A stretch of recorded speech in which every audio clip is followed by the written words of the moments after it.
मैं सरिता दुबे, ग्राम रतनपुर, थाना कोठीभार, जनपद महाराजगंज, तहसील निचलौल की निवासिनी हूँ।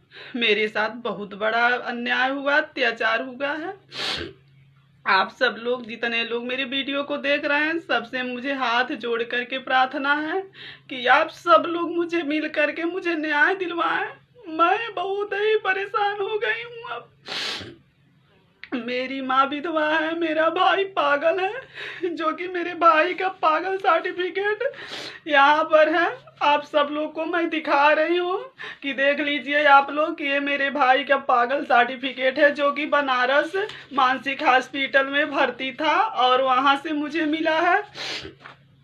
और ये है मेरी माँ का, जो मेरी माँ पिछले साल अप्रैल में मेरा भाई पागल का दौरा पड़ा हुआ था, उसी बीच मेरे माँ को मार दिया। और मैं जब सुनी, अपने ससुराल से मायके गई और अपने माँ को अपने घर लेकर के आई। उनकी हालत बहुत गंभीर थी। मैं ले जा करके गोरखपुर में उनका इलाज, उनको एडमिट किए 15 दिन तक और उनका इलाज करवाई। उसी बीच हमारे गांव का ही, मेरे माँ के गांव का संजय श्रीवास्तव, जो कि भाजपा का मंडल अध्यक्ष है, वो क्या किया, मेरी माँ के मेरा भाई अपने क्या से लोग क्या किए हैं, गांव वाले, कोई 10,000, कोई 5,000, कोई 20,000, कोई वैसे खाना खिलाकर उसके नाम जितना खेती था उतना सारा लिखवा लिए हैं लोग। बचा था घर जिसमें मेरी माँ रहती थी। मेरी माँ को गांव वालों ने, संजय श्रीवास्तव ने चढ़ा के मेरे भाई से मरवाया। मेरी माँ को जब चोट लग गई, हम लोग जाने, हम गए अपने मायके, अपने माँ को वहाँ से उठा करके लाकर एडमिट किए।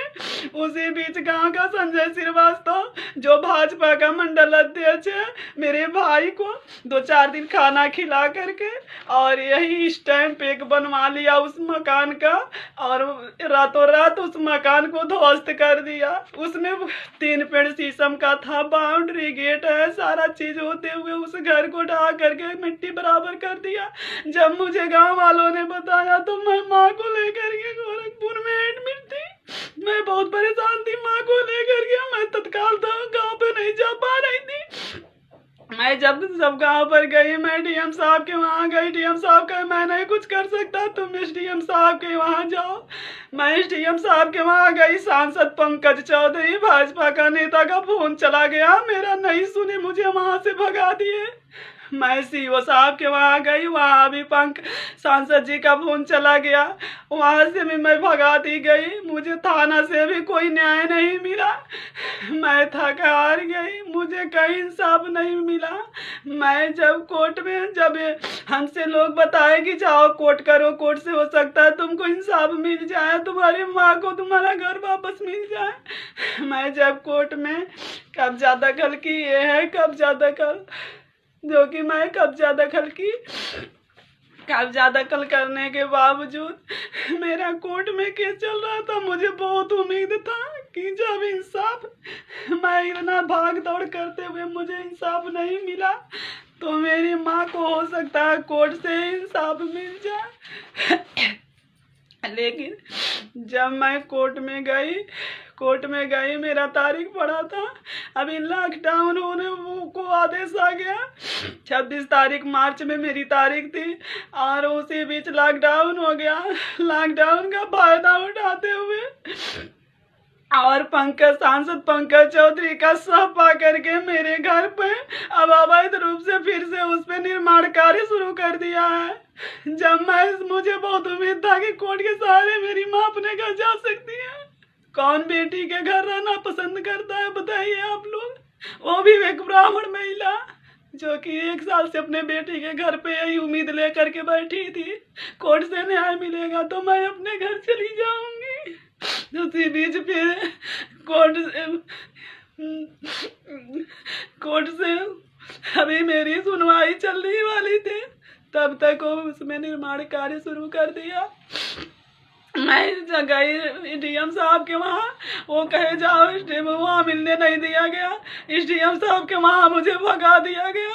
मैं थाना अध्यक्ष साहब के वहाँ गई, वो कहे कि तुम्हारे ज़मीन का रखवाली पुलिस करेगी, कोर्ट से लेकर स्टे आओ तभी मैं तुम्हारी ज़मीन रुकवाऊंगा, नहीं तो मैं कुछ नहीं कर सकता। मैं कही सर जब तक लॉकडाउन है तब तक आप मेरा ज़मीन रखा दीजिए, मेरा घर बचा दीजिए।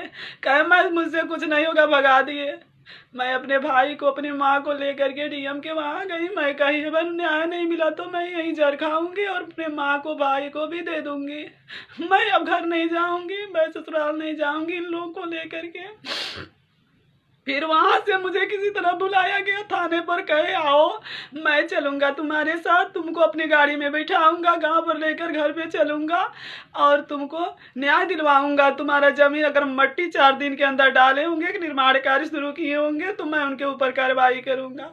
मैं थाने पर गई, मैं कही चलिए सर मेरे घर अभी काम हो रहा है उस ज़मीन पर, चलिए मेरा घर काम रुकवा दीजिए।